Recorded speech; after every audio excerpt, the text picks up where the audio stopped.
Will a ballot initiative to reintroduce the endangered gray wolf in Colorado become moot now that Colorado Parks and Wildlife officials have confirmed the presence of gray wolves in Moffat County?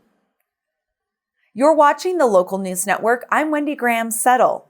Colorado Parks and Wildlife biologists received results from a genetics lab earlier this month that 4 scat samples collected near a scavenged elk carcass in Moffat County came from wolves.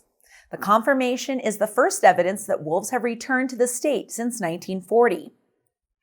And it comes just after advocates succeeded in placing an initiative on the November ballot that asks voters to approve the reintroduction and management of gray wolves in Colorado. Gray wolves once roamed throughout the United States, but were nearly eradicated by predator control programs to protect livestock from predation.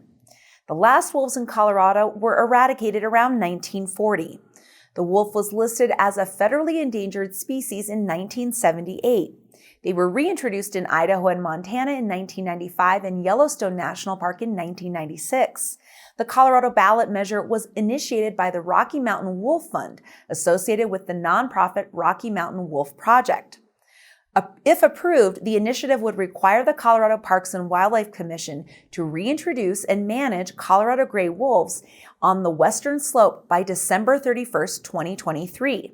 The commission also would be required to develop a compensation system for livestock owners for any losses from wolf predation.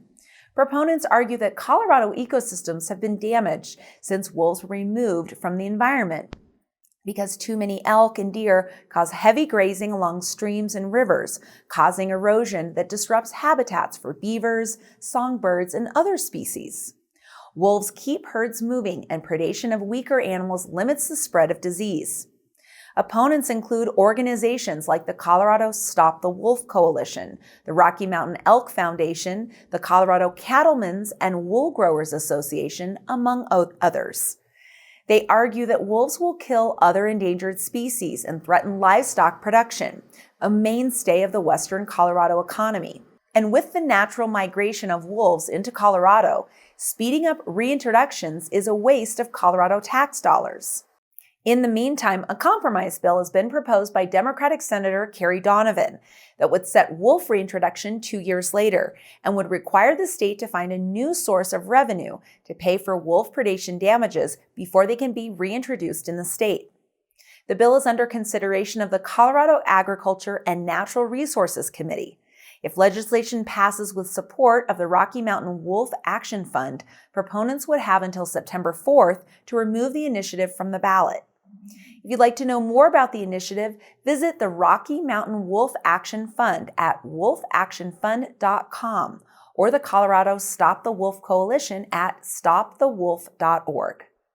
Thanks for watching this edition of Local News Network. If you'd like to see this story again, visit our website where you can sign up to have us deliver your news directly to your inbox. I'm Wendy Graham-Settle for the Local News Network.